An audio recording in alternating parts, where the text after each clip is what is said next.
Salut, bienvenue sur ma chaîne Yuzumoon, c'est toujours un plaisir de vous recevoir. Cette vidéo sera sur le paranormal. Je vais tout simplement vous lire des histoires que j'ai pu lire moi-même sur le net. Ainsi, j'aimerais avoir votre avis. Savoir si vous y croyez ou non. Et si c'est le cas, qu'auriez-vous fait à la place de ces personnes ?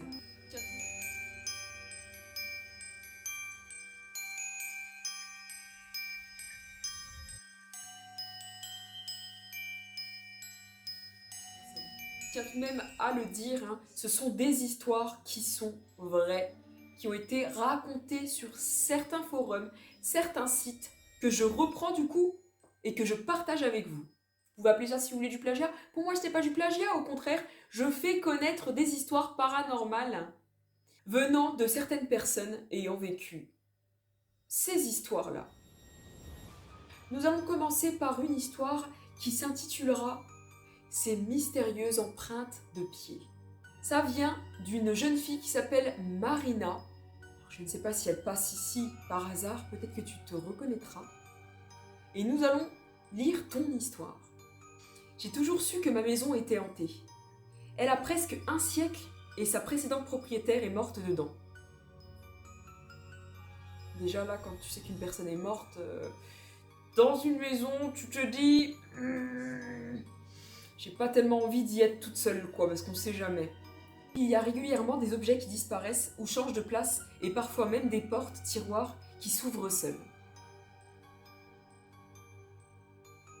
Mais le truc le plus flippant qui m'est arrivé, c'est d'avoir trouvé une empreinte de main sur une fenêtre qui n'avait pas été ouverte depuis des mois, et sur la vitre extérieure du deuxième étage, et des empreintes de pieds à mon plafond le même jour. C'est une histoire courte qui est arrivée à la jeune Marina. Je ne sais pas quoi en penser, à part qu'effectivement, si ça fait presque un siècle que cette maison existe et qu'en plus sa précédente propriétaire est décédée dedans, ça ne m'étonnerait pas qu'il y ait des choses assez paranormales qui s'y passent. C'est vrai que c'est assez flippant de trouver des empreintes de pieds au plafond. Au plafond, quoi. Après, je suis une personne qui croit vraiment au paranormal. Il y a des personnes qui seront sceptiques face à ces histoires, d'autres qui croiront très fort. À la place de Marina, qu'est-ce que vous auriez fait ? Personnellement, je pense que j'aurais exorcisé la maison, ou alors... je serais partie. Deuxième histoire ?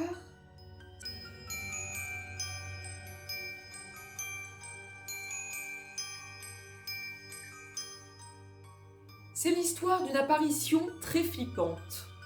Je me souviens très bien de ce moment. Je venais d'arriver en France, j'habitais dans un petit village de Bourgogne. Si la Bourgogne vous nous regardez, je suis moi-même bourguignonne. Ça commence bien. Il était 3h du matin environ. Je me réveille pour aller aux toilettes. Comme toute personne au réveil, je suis dans les vapes. Mes yeux ouverts à moitié, je vois flou. Les toilettes se situent juste en face de la porte de la chambre, séparées par un long couloir qui mène vers l'entrée de la maison. Pour accéder aux toilettes, je devais donc traverser le couloir en largeur. Après avoir fait pipi, je retourne me coucher, sauf qu'au moment de traverser pour retourner dans la chambre, je m'arrête. J'ai vu une silhouette noire au bout du couloir, vers l'entrée. La silhouette se dirigeait vers la sortie. Il faisait nuit et je ne voyais rien de loin. Je voyais flou. Une voix émane de la silhouette et me dit alors, dans ma langue maternelle, « Tu fais quoi ? Va vite te rendormir. » D'un ton pressé, j'ai reconnu la voix de mon père. Cependant, à l'époque, mon père travaillait très loin de la maison et ne rentrait jamais vers 3h du matin, mais plutôt dans l'après-midi. Il passait la nuit sur son lieu de travail. Mais naïvement, je me suis dit « Ah, il est rentré tôt cette fois, c'est génial !» Je continue donc mon chemin. Je retourne me coucher. Le lendemain au réveil, je demande à ma mère où était mon père, car je l'ai vu rentrer. Elle me répondit « Il est au travail, qu'est-ce que tu dis ?» Waouh. Alors, pour cette histoire, qu'est-ce que je pourrais en penser ? Disons que c'est vrai qu'à 3h du matin, on n'a pas non plus l'esprit bien clair. On peut quelquefois avoir des hallucinations. Voilà. Ça, c'est, on va dire, un avis assez basique. Mais non, il était 3 h du matin, dans les vapes, c'est sûr, c'est clair et net. Non, non, t'as halluciné. Voilà. Et d'un autre côté, je me dis que ça pouvait être un esprit qui a pris la voix de son père. Tout simplement. Parce que les esprits malins existent. En tout cas, moi j'y crois. Et je sais que parfois, ils peuvent se faire passer pour des personnes que l'on connaît. Voilà, voilà. L'histoire venait de... Je ne sais pas. Il n'y a pas de nom. Il est temps de passer à la 3e histoire.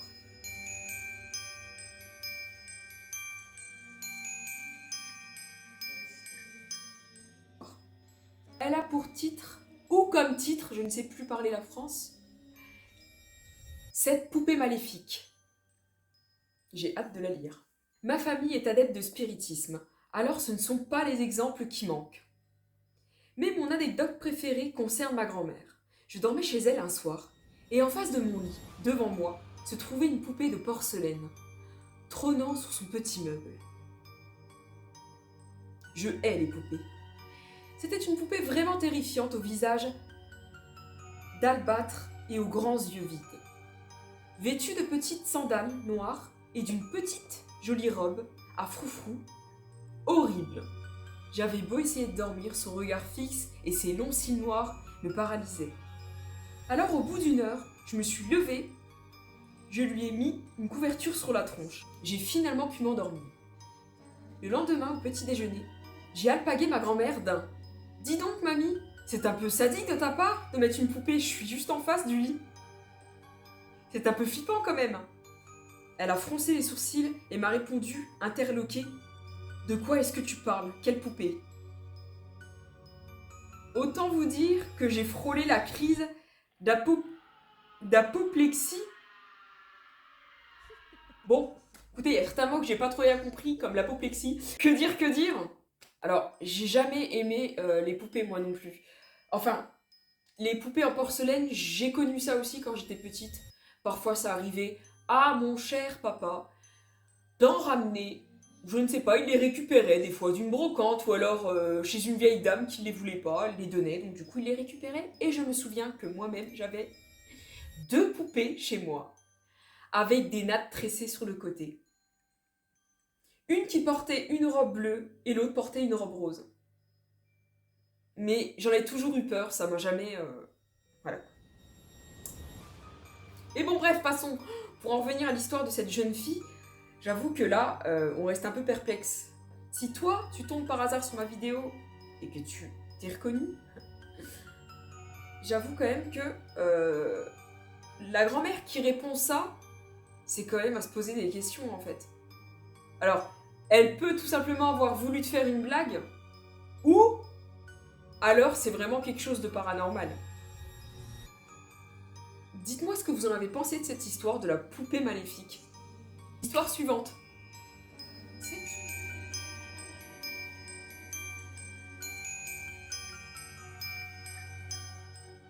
C'est une histoire qui se nomme « Ce feu qui se rallume tout seul ». Mon oncle a toujours dit qu'il pouvait sentir la présence des esprits.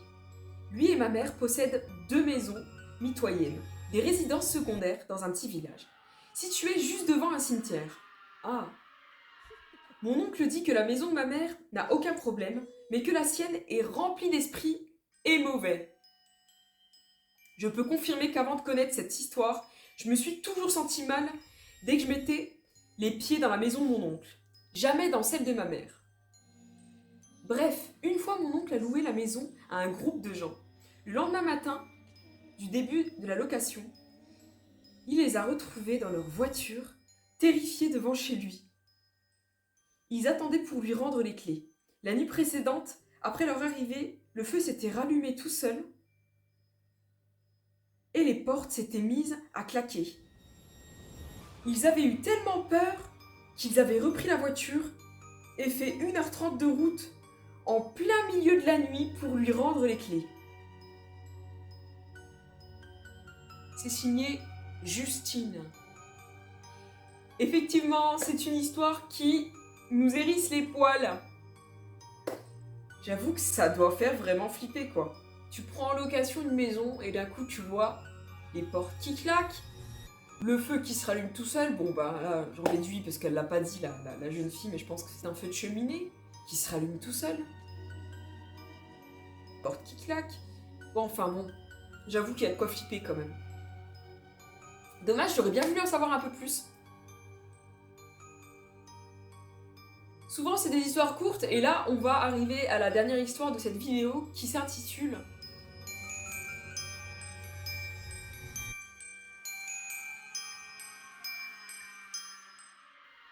Ce lit possédé. C'est signé Coucou Mémé. Voilà, c'est la personne qui a écrit cette histoire, qui est vraie, d'après ce qu'il raconte ou ce qu'elle raconte. Ça m'arrivait sur mon ancien lit, que j'ai quitté il y a un an. La nuit, généralement, vers 1h du matin, je sentais quelque chose m'élever pendant 2-3 minutes. Je ne pouvais pas ouvrir les yeux ou même hurler, mais j'étais consciente. J'étais à quelques centimètres au-dessus de mon matelas, et après quelques minutes, je descendais, lentement. Tout cela durait 3 ans. Au moins une fois par semaine. Ça fait flipper. En sachant qu'en plus, je pense qu'on a déjà tous vécu une histoire similaire. La paralysie du sommeil, qu'on appellera. La paralysie du sommeil, vous vous sentez vraiment paralysé, tout simplement, et que vous ne pouvez plus bouger. Vous ne pouvez pas tourner la tête. Vous ne pouvez pas parler. Il y a quelque chose qui vous prend à la gorge, en fait, et dans tout votre corps, qui fait que ça vous fait coincer, et vous ne pouvez ni parler, ni hurler, ni tourner votre tête. Ça, par contre, la paralysie du sommeil, je la connais, je l'ai vécue plusieurs fois. Voilà mes petits citrons, j'espère que ces quelques histoires vous auront plu. C'est une première pour moi. J'espère avoir l'occasion de vous lire des histoires beaucoup plus effrayantes. Chaque histoire que je vous ai lue, je reste sur ma faim. La prochaine fois, je me lancerai à laisser mon email afin que les personnes qui auraient pu vivre des histoires paranormales me les fassent partager. Donc, par email, et je les lirai. Ainsi, je choisirai les histoires à partager avec vous. Sur ce, si vous avez aimé ces histoires, n'hésitez pas à me le dire en commentaire, à vous abonner, à liker, à activer la cloche rouge et à me retrouver pour une prochaine vidéo sur le paranormal. Je vous embrasse, bisous bisous, et à bientôt pour de prochaines vidéos paranormales.